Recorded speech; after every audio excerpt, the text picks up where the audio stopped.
Olá, crianças, tudo bem com vocês? Como é que vocês estão aí? Como é que passaram de Natal, hein? Foi bom? Como é que foi o Natal? Foi legal? Agora me diz uma coisa aí. Vocês que já com certeza estudaram muito sobre o Natal, me explica uma coisa aqui. Quando Jesus nasceu, ele recebeu algumas visitas, vocês lembram? De quem? Os 3 reis magos, ok. Mas antes dos magos, ele também recebeu visita dos pastores, isso mesmo. Os pastores e depois também dos chamados reis magos. Mas deixa eu contar um segredo para vocês. Eles não eram reis. A Bíblia não fala que eles eram reis. Eu vou até explicar isso com mais detalhes hoje. A Bíblia fala que eles eram sábios, magos, que vieram de longe, porque descobriram que o rei de Israel tinha nascido. Agora, vocês sabem onde é que reis nascem? Alguém sabe onde é que um rei nasce? Ah, em castelos, é verdade. Reis nascem em palácios. Afinal, reis, eles ficam nos tronos, não é mesmo? Agora, Jesus nasceu num castelo? Hã? Jesus nasceu... Onde foi que Jesus foi colocado? Quem lembra? Hã? No curral, sim. Hã? Na manjedoura. É verdade. Ele foi colocado num lugar bem diferente. Os magos, quando viram Jesus, ele já não estava lá na manjedoura exatamente, mas eles encontraram Jesus com uma família bem simples. Não era uma família de reis, era uma família de pessoas comuns, porque Jesus veio para mostrar que a sua glória, a glória de Jesus, não era uma glória que o mundo pode dar. Não é simplesmente uma questão de festas, fogos de artifício. Quem gosta de fogos de artifício aqui? Hã? Vocês não gostam não? Muito barulho? Nunca viu fogos de artifício? Tem certeza? Ah, faz tanto tempo, né, que a gente não ouve. Pois é. Jesus não veio só para isso. Ele veio para quê, gente? Quem sabe por que Jesus veio? Para nos salvar.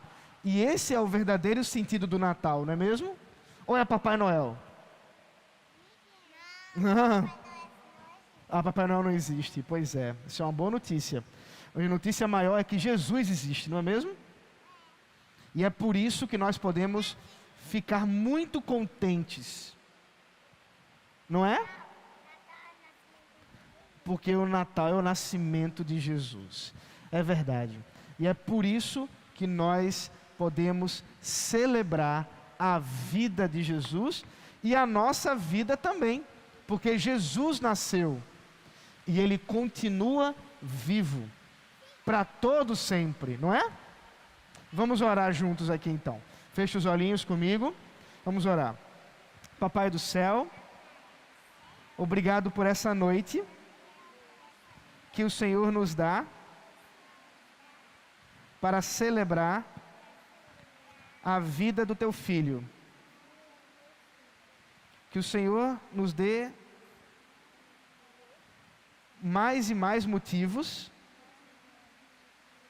para ficar feliz com o nascimento de Jesus. Nós oramos em nome de Jesus. Amém. Amém. Deus abençoe vocês. Ali, vocês podem seguir, tem uma salinha que vai explicar ainda um pouco mais sobre o Natal para vocês.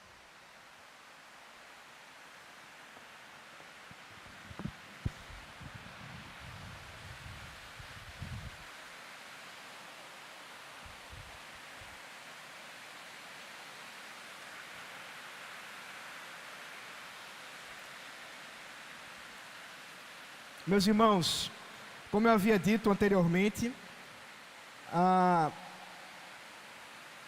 o reverendo Augusto estava comprometido para vir conosco a cultuar e trazer a mensagem, mas aumenta só um pouquinho do meu retorno aqui, só um pouquinho, só para eu me ouvir mais. Para que nós estivéssemos com ele, mas ele foi impedido aí por uma confusão de agendas. Em todo caso, vamos continuar adorando ao Senhor, agora através da mensagem. Eu só tenho que pedir perdão por uma coisa. Como eu recebi essa notícia alguns minutos antes de chegar aqui, eu vou pregar o mesmo sermão da manhã. Então os irmãos que estavam pela manhã vão ter uma revisão. E os irmãos que não vieram pela manhã vão ouvir a mensagem pela primeira vez. Vamos abrir a palavra do Senhor em Mateus capítulo 2. Não se preocupem com a chuva. Se Deus quiser, ela para e a gente continua. E se ela não parar, eu vou pregar assim mesmo, tá bom?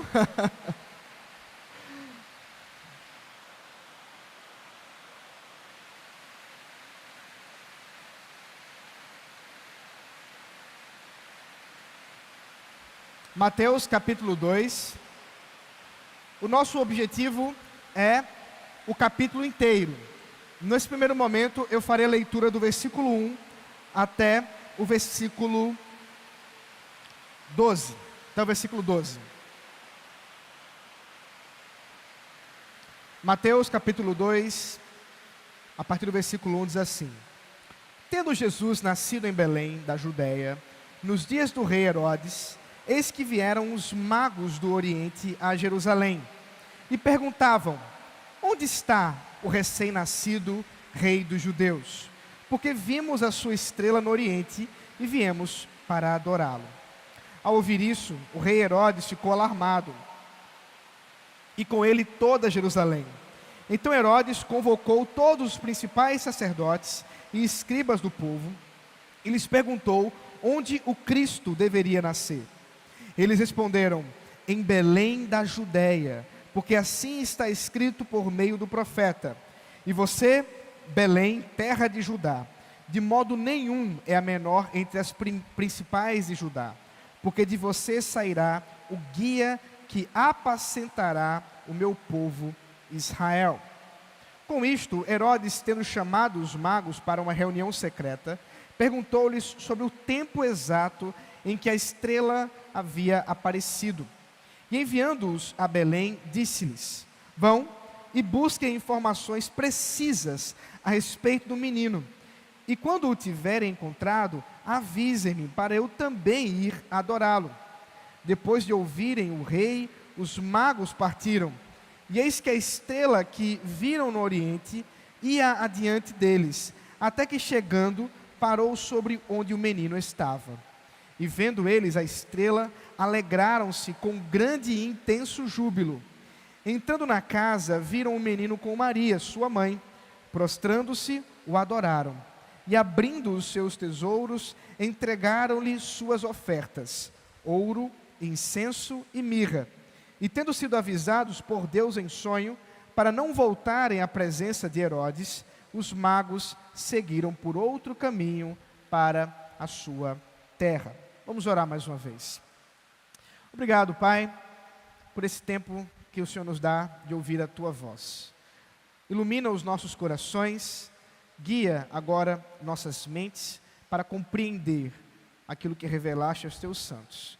E agora, Senhor, também para vivenciar aquilo que desejas para o Teu povo hoje. Em nome de Jesus Cristo, amém. Meus irmãos, nós estamos aí no final do ano. Nós estamos na última semana de 2021. E é natural que muitos de nós já estejam ansiosos pelos dias que se seguem. Alguns já têm os seus propósitos de 2022 preparados. Alguns já estão aí com as suas agendas para o Réveillon, a virada do ano. Alguns talvez estejam esperando o show da virada, os fogos. Não sei como está o seu coração em relação a todas essas coisas. Mas também é verdade que muitos, no final do ano, costumam estar extremamente aflitos. especialmente quando o ano não foi lá como se esperava.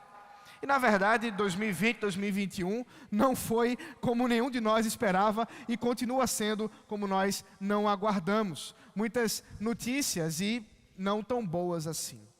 Problemas relacionados às finanças, à economia, talvez seja o seu caso. Você talvez seja um daqueles que fez um orçamento para o ano, mas ele simplesmente não fez nenhum sentido com a inflação subindo, as questões desde alimentos mais básicos tão acima daquilo que era esperado. Isso, é claro, estremece o nosso coração. Isso, é claro, nos traz aflição para a alma. Outros estão com problemas familiares.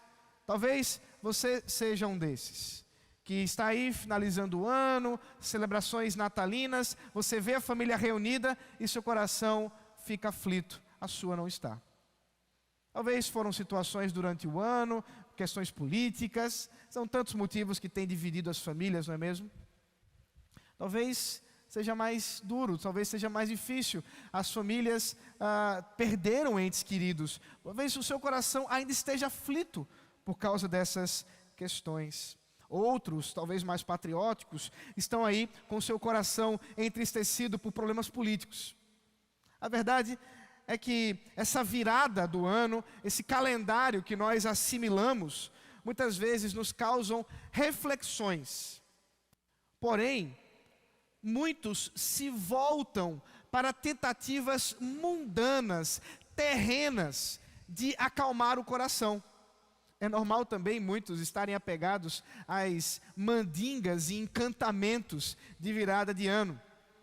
É a roupa branca, é comer lentilhas, é pular 7 ondas. São tantas coisas que muitas vezes toma o nosso coração, a fim de que possamos ter talvez alguma esperança, algum lapso, alguma luz no meio das trevas que possamos estar nos encontrando. O fato é que essas coisas muitas vezes ofuscam o que deveria realmente nos dar esperança. O calendário que nós seguimos simplesmente é uma tradição, é uma instituição humana. Nós não deveríamos nos apegar à virada de ano como se tivesse algum tipo de poder místico, enquanto que ao final, né, da noite, com o badalar da meia-noite, agora as coisas mudaram. Simplesmente não mudaram. Por isso, muitos se frustram, muitos se entristecem. Por quê? A virada de um relógio não pode mudar corações, não pode mudar histórias. Isso simplesmente é um misticismo tolo. O que muda corações, o que muda a nossa vida, e que deveria realmente trazer-nos alegria, é que Deus, o Pai, enviou o seu Filho, Jesus. E essa realidade muda toda a história. É por isso que talvez nós vemos pessoas ofuscando tanto o Natal. Tantas luzes confusas.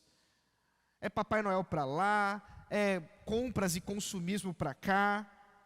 Tentativas de ofuscar o verdadeiro significado do Natal. Mas isso não é a primeira vez que acontece. Já aconteceu outras vezes. Na realidade, o texto que acabamos de ler nos relata da primeira vez que tentaram impedir o Natal.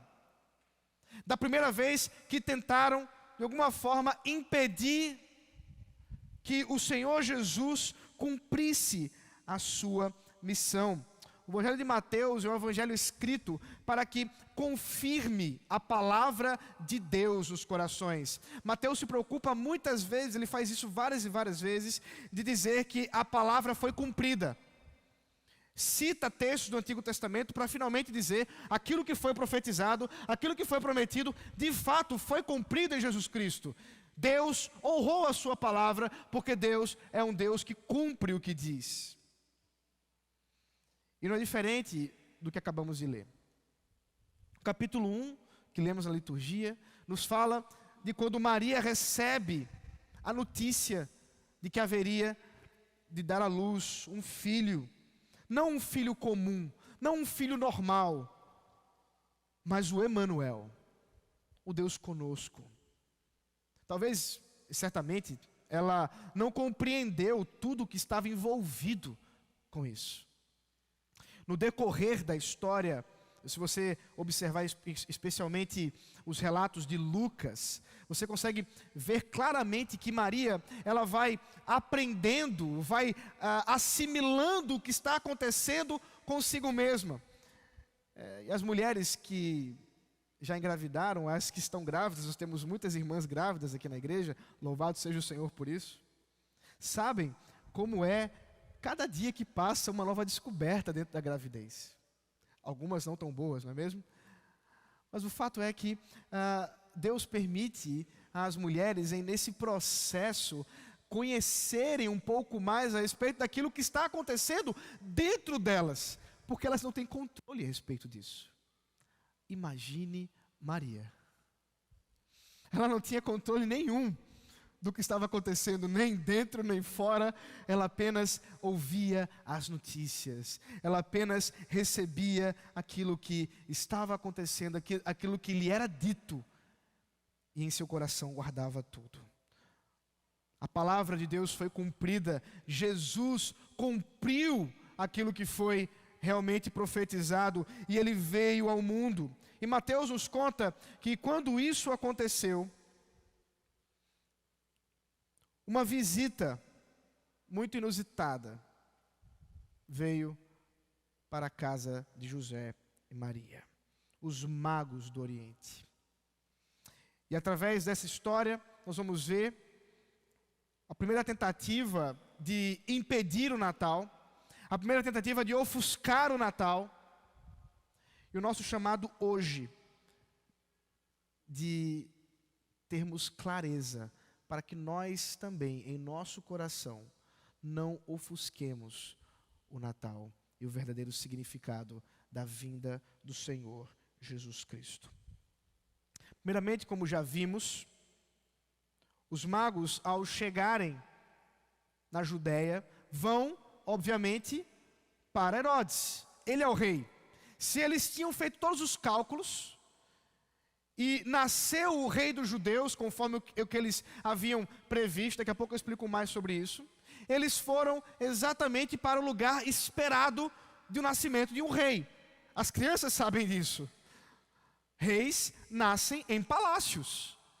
E lá estão os magos diante de Herodes, mas não há criança. Não tem ninguém nascendo ali. Na verdade, aquele palácio cheirava a morte. O próprio Herodes já havia matado seus filhos no passado. Não, ele não queria disputas, ele não queria herdeiros, pessoas que pudessem, inclusive, dar um golpe no seu governo. Era um homem mau. Mas aqui nós encontramos que Herodes não era o rei esperado. O verdadeiro rei havia nascido. Os magos ainda não sabiam disso. Ainda não tinham encontrado. Mas o verdadeiro rei havia chegado. E essa é a primeira coisa que vamos observar. Jesus é o verdadeiro rei. Os magos vêm do Oriente. Não sabemos exatamente de onde. Mas há boas evidências para considerarmos que eles vieram da região da Mesopotâmia, da antiga Babilônia. E é possível que eles tenham exatamente tomado conhecimento a respeito do nascimento de Jesus através das profecias, dos escritos de Daniel, que foi um mago do passado, que foi um sábio do passado na corte de Nabucodonosor. Agora, estudiosos como eram, perceberam do que estava acontecendo, fizeram seus cálculos através dos astros e realmente se deram conta. Alguma coisa diferente está acontecendo ali. Motivo suficiente para saírem a uma distância considerável de Israel, numa viagem muito longa, em um período em que nós não tínhamos carros, não é? Alguns mitos estão em torno dos magos do Oriente, a gente precisa lidar com eles rapidamente, a fim de que os irmãos tomem conhecimento. Primeiro, eram 3, a Bíblia não nos diz isso, como acabamos de ler. são 3 presentes, mas daí não se dá para inferir que eram 3 magos, muito menos que eram reis, muito improvável. Especialmente pela sua função como magos da região da Mesopotâmia, eram sábios, conselheiros, sacerdotes dentro da sua religião. Muito improvável também terem encontrado Jesus ainda na manjedoura. Há um espaço de tempo considerável entre o nascimento de Jesus e a visita dos magos, especialmente porque quando Herodes ordena a matança das crianças, ele o faz a partir de um cálculo de pelo menos 2 anos, dizendo que é esperado que essa criança já tivesse 2 anos. O fato é que esses magos são homens de uma origem pagã, são ímpios, que não pertencem à aliança de Deus com Israel, são homens que não receberam a lei do Senhor, são homens que não seguem aquilo que Deus havia dado ao seu povo. Mas olha que maravilha, Deus revelou-se a eles e instruiu para que eles pudessem ver o menino Deus, para que eles pudessem ver o verdadeiro rei. E olha o propósito que eles fizeram. Qual o motivo deles estarem ali? Veja o versículo 2. E perguntavam: onde está o recém-nascido rei dos judeus? Porque vimos a sua estrela no oriente e viemos para adorá-lo. Ainda que eles realmente professem uma fé distinta, ainda que eles estejam, portanto, dentro de uma estrutura idólatra, pagã, comum, o evangelista Mateus coloca essa história num contexto suficiente para observarmos que a adoração que eles pretendiam fazer é legítima. Na verdade, é a única adoração legítima diante de um homem que não é um homem qualquer, é um homem Deus. Na verdade, Jesus é o único homem digno de ser adorado. E aqui nós temos mais uma vez uma certa ironia por parte da história. Aqueles que deveriam reconhecer, aqueles que deveriam adorar o menino, vão tentar matá-lo. E aqueles a quem não é esperado isso, estes vão até ele, reconhecendo a sua majestade, reconhecendo a sua glória. Jesus veio para confundir. Ele veio de forma maravilhosa, mas não esperada. Não do jeito que se esperava, pelo menos não por aquele povo corrupto, corrompido, em trevas de Israel. Herodes, tendo conhecido a história, ouvido o relato dos magos, fica um pouco confuso, chama os escribas, pergunta: e aí, onde é que isso deve acontecer? É citada a profecia: e você, Belém, terra de Judá, de modo nenhum é menor entre as principais de Judá, porque de você sairá o guia que apacentará o meu povo Israel. Mais uma vez nós encontramos um grande contraste entre Herodes, o rei falso, e Jesus, o rei verdadeiro. No Antigo Testamento era comum que os reis fossem chamados de pastores. Houvesse uma comparação, uma equiparação entre o trabalho do rei com os pastores que pastoreiam as ovelhas. Por isso que você vai ver várias profecias relacionando-se a pastores, e elas se referem exatamente ao mau governo, ao reinado, à monarquia corrupta de Israel. E aqui, mais uma vez, nós encontramos uma grande diferença. Herodes é um homem corrupto, é um rei mau, é um rei que guia o seu povo para a corrupção e para a maldade. Jesus é aquele que guiará e apacentará o povo para o caminho certo, porque Ele é o rei verdadeiro, Ele é o bom pastor. É por Ele que as ovelhas são alimentadas, inclusive pela sua obra maravilhosa de redenção que Ele fará alguns anos depois. Herodes, preocupado, conversa com os magos e solicita, através de uma reunião secreta, talvez para mentir, ainda tivesse alguma vergonha, para que quando eles encontrassem o menino, voltassem e lhe informassem. E o texto nos fala, portanto, que eles seguiram viagem e continuaram a procurar pela estrela, até que finalmente acharam a casa. Até que finalmente acharam o lugar onde está o menino. E puderam entregar-lhe presentes de rei: ouro, incenso e mirra. Presentes caros para essa época.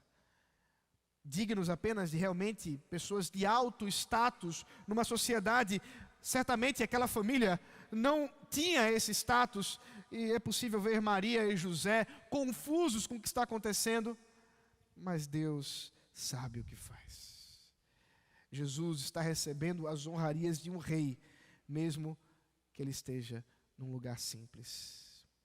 Foram avisados pelo próprio Deus para que não voltassem a Herodes, mas antes tomassem outro caminho e voltassem à sua terra. Nós não sabemos o coração desses homens. Nós não sabemos o que ou quem eram esses homens, mas eles reconheceram aquilo que hoje nós também precisamos reconhecer: Jesus é o Rei.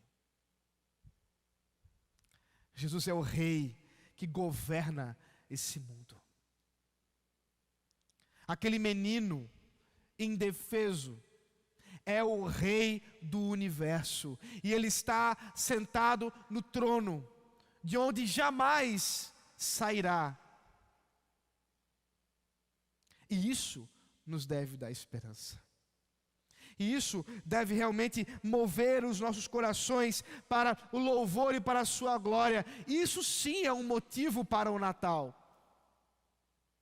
Isso sim é um motivo para que saibamos que o dia de amanhã, que a terça-feira, a quarta, a quinta, o ano que vem, faz sentido, porque Jesus nasceu e Ele é o Rei, Ele governa. E é por Ele, portanto, que continuamos a viver. O texto continua, e nós não só tomamos conhecimento de que Ele é o Rei, o verdadeiro Rei, mas Ele também é o verdadeiro profeta. Veja comigo o texto. Depois que os magos foram embora, o anjo do Senhor apareceu em sonho a José e disse: levante-se, tome o menino e a sua mãe e fuja para o Egito. Fique por lá até que eu avise você, porque Herodes há de procurar o menino para matá-lo. Levantando-se José, tomou de noite o menino e a sua mãe e partiu para o Egito, onde ficou até a morte de Herodes. Isso aconteceu para se cumprir o que foi dito pelo Senhor por meio do profeta: do Egito chamarei meu filho. Vendo-se iludido pelos magos, Herodes ficou muito furioso e mandou matar todos os meninos de Belém e de todos os seus arredores, 2 anos para baixo, conforme as informações que havia recebido dos magos a respeito do tempo em que a estrela havia aparecido. Então se cumpriu o que foi dito por meio do profeta Jeremias. Ouviu-se um clamor em Ramá, pranto e grande lamento. Era Raquel chorando por seus filhos, e inconsolável, porque eles já não existem. Jesus é o verdadeiro profeta, porque o que nós acabamos de ler está intimamente relacionado com o grande profeta que foi entregue a Israel, Moisés. É óbvio, você não consegue fugir do fato de que a história de Jesus está relacionada com a história de Moisés, quando ali no Egito, o faraó, já não sabendo mais a história de José, ordenou para que fossem mortas as crianças, e dentre elas o pequeno Moisés, que foi escondido pela sua mãe e depois colocado no rio e retirado pela própria filha de Faraó, como nós bem sabemos da história. É difícil não vermos claramente uma relação entre o Moisés do Antigo Testamento. O primeiro Moisés. E agora, o novo Moisés. Muito superior ao primeiro. Porque aquele falara do que recebera de Deus. Aquele recebeu da verdade de Deus e anunciou ao povo. Ele recebeu a lei. Este, no entanto, é a própria verdade. Este é aquele que fala de si mesmo. Ele é o verdadeiro profeta. O infanticídio, como acabamos de ver, essa matança que Herodes proporcionou, aquilo que era esperado de um rei que reconhecesse o Messias, não aconteceu. O que nós vemos é exatamente o contrário. É Herodes tentando ofuscar o Natal. É Herodes tentando impedir o Natal. De forma terrível, cruenta, sangrenta. Meus irmãos, não se assustem. O mundo age de muitas maneiras para sufocar a verdade de Deus. O mundo age de muitas e muitas formas para impedir que a glória de Deus seja manifesta. E nós muitas vezes somos levados por essas coisas. Nós vivemos em uma sociedade extremamente corrupta. Nós vivemos numa sociedade que caminha a passos largos de perversidade. E portanto, nós não deveríamos ficar assustados quando vemos o tema do Natal sendo realmente pervertido, e até mesmo zombado. Eu mencionei de manhã, eu menciono agora. É um grupo conhecido de humor, que faz todo ano um especial de Natal, para zombar do Evangelho. E algumas pessoas ficam surpresas com isso. Nós não deveríamos ficar. Tentaram matar Jesus quando ainda tinha menos de 2 anos. Tentaram matar o Messias. O que vocês esperam que se faça hoje com respeito a Jesus? É por isso que a igreja precisa estar com seus olhos fixos na verdade. Não levados pelas falsas narrativas, não levado pelas muitas histórias que se contam e que muitas vezes suprimem de fato o motivo que deveríamos ter de nos alegrar nessa época do ano. Algumas pessoas pensam que por conta exatamente desses muitos motivos errados, nós deveríamos inclusive como cristãos nem mesmo celebrar o Natal. É um equívoco aqui. Nós deveríamos celebrar o Natal todo dia. Todo dia há motivos para celebrarmos a encarnação do Verbo. Todo dia há motivos para nos alegrarmos porque Jesus veio. Porque simplesmente é isso que nos faz respirar. É isso que vai nos fazer continuar a pulsar vida. É para isso que estamos aqui reunidos como igreja. Se Jesus não nasceu, se não há o que celebrarmos, simplesmente vamos para casa e vamos esperar a morte chegar, porque nada faz sentido. Herodes tentou impedir aquele que reina sobre todas as coisas. Herodes tentou impedir a vida daquele que é o dono da vida. E o texto nos fala que Herodes morreu, Jesus não. Veja o final do texto, versículo 19. Depois da morte de Herodes, o anjo do Senhor apareceu em sonho a José no Egito e lhe disse: levante-se, tome o menino e a sua mãe e vá para a terra de Israel, porque os que queriam matar o menino já morreram. Levantando-se José, tomou o menino e a sua mãe e voltou para a terra de Israel. Porém, ouvindo que Arquelau reinava na Judéia em lugar de seu pai Herodes, teve medo de ir para lá. E tendo sido avisado por Deus em sonho, José foi para a região da Galileia e foi morar numa cidade chamada Nazaré, para se cumprir o que foi dito por meio dos profetas: ele será chamado Nazareno. Aqui nós encontramos o terceiro ofício. Ele é rei, ele é profeta e ele é o verdadeiro sacerdote. José recebeu a notícia por meio de um anjo que aqueles que intentavam contra a vida do menino morreram. Herodes morreu. Mas mesmo sabendo disso, quando volta para Israel, ainda teme, porque o filho, tão mau quanto o pai, reinava em seu lugar. E por conta disso, prefere ir para um lugar com menos glamour. Um lugar que chamasse menos a atenção. Nazaré. Nazaré era uma região de periferia. Nazaré era uma pequena cidade sem importância para a história de Israel, para a economia do povo. Era um lugar onde, inclusive, quando souberam a respeito de Jesus, que ele havia vindo de lá, perguntaram: acaso pode vir algo bom de Nazaré? Será que realmente isso pode acontecer? Não. É exatamente para confundir a sabedoria dos sábios que, mais uma vez, o Senhor, na sua providência, leva o seu filho para essa região simples, onde ali ele vai viver nas regiões mais pobres de Israel, para vivenciar aquilo que pessoas comuns, como eu e você, vivenciam. Porque como verdadeiro sacerdote, ele precisa se compadecer de nós.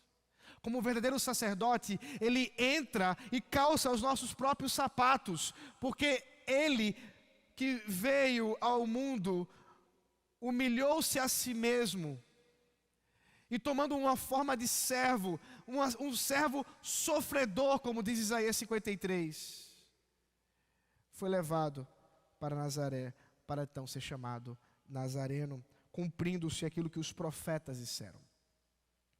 É bem verdade que não há nenhum texto no Antigo Testamento que diga: ele será chamado Nazareno. No entanto, o que Mateus faz aqui é uma junção de ideias. É por isso que ele fala por meio dos profetas. Porque realmente o que nós observamos em muitas das profecias a respeito do Messias é que esse Messias vem em forma humilde, e não em glamour, em uma majestade gloriosa, mas antes em humildade, a ponto, portanto, de poder ser chamado de Nazareno, daquele que está num lugar de periferia, aquele que é pobre, simples, humilde. O Senhor Jesus é o verdadeiro sacerdote, porque ele levou sobre si os nossos sofrimentos que ele sofreu. Ele levou sobre si as nossas ansiedades, as nossas frustrações. Ele teve problemas que nós temos hoje e muitos outros que nós não podemos nem mesmo enumerar.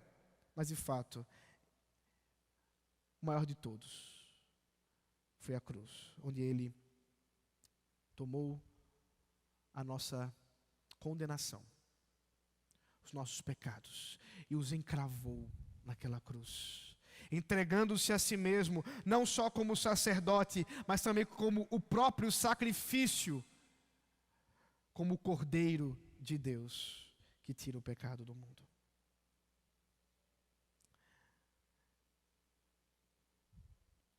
É interessante perceber que esse menino de Nazaré, de uma cidade tão sem importância, ainda hoje, apesar de todas as perversões das histórias, ainda hoje é celebrado. Ainda hoje, o mundo para falar dele. A igreja não poderia deixar de fazer isso. A igreja não poderia deixar de celebrar a vinda do Messias.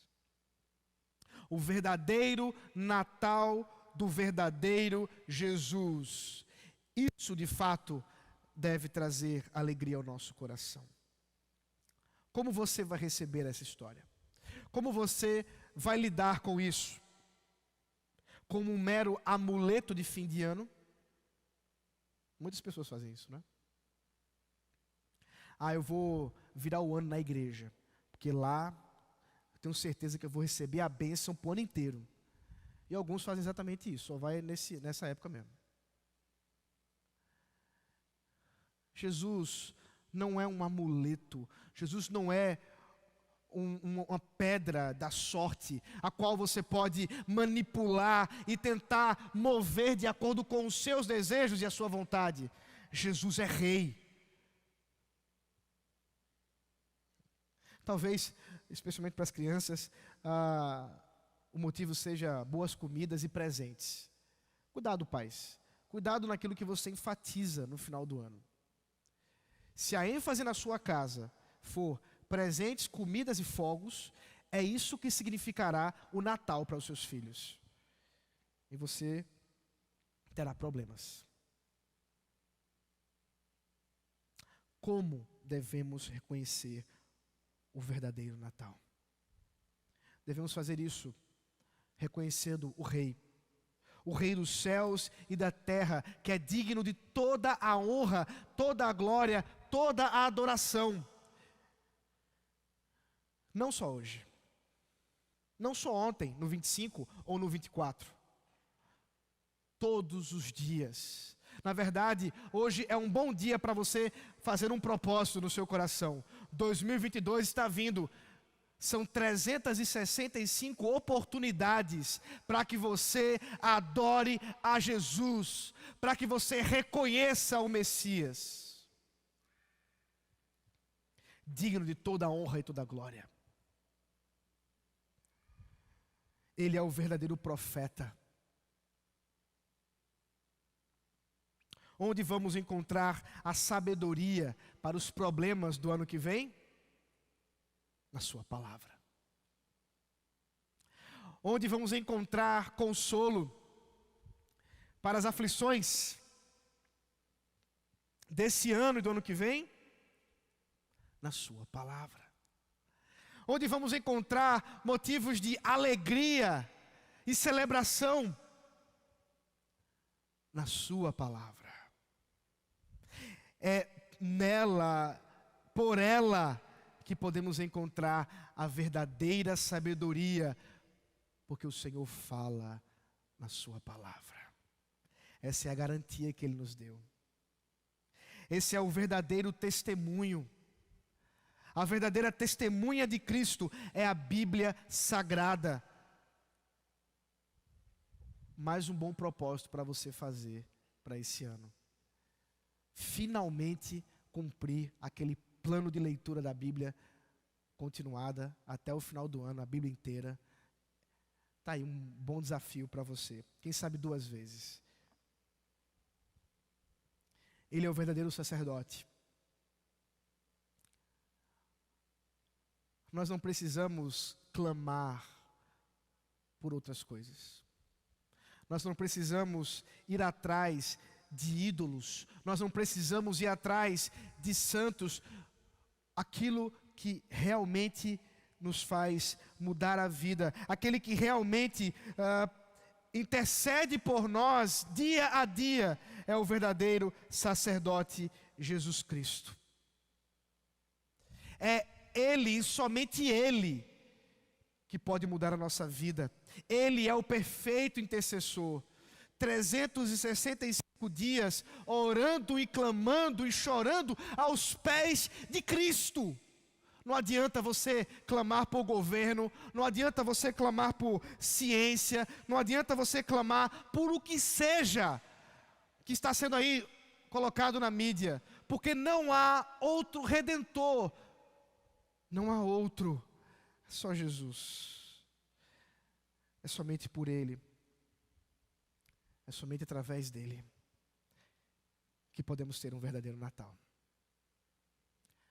Nós somos chamados essa noite, mais uma vez, a olhar para o menino, a olhar para o Jesus, homem e Deus, o Jesus de Nazaré, simples, mas majestoso, rei, profeta e sacerdote, que convida a sua igreja a adorá-lo. Vamos orar. Senhor, nós te louvamos, ó Pai, pelo verdadeiro sentido do Natal. Nós te louvamos, Senhor, por esse final de ano e pela alegria que é, Senhor, sermos lembrados do nascimento do Teu Filho. Ó Deus, diante de tudo que foi exposto aqui, que a Tua palavra penetre em nossos corações, Teu Espírito Santo, de fato, alargue a nossa mente, para que saibamos que Jesus, Rei, profeta e sacerdote, é o nosso guia, é aquele a quem realmente devemos seguir, não os contos, não as histórias, não os enganos desse mundo, mas antes, Senhor, desperta-nos para a Tua honra e para a Tua glória. Em nome de Jesus. Amém.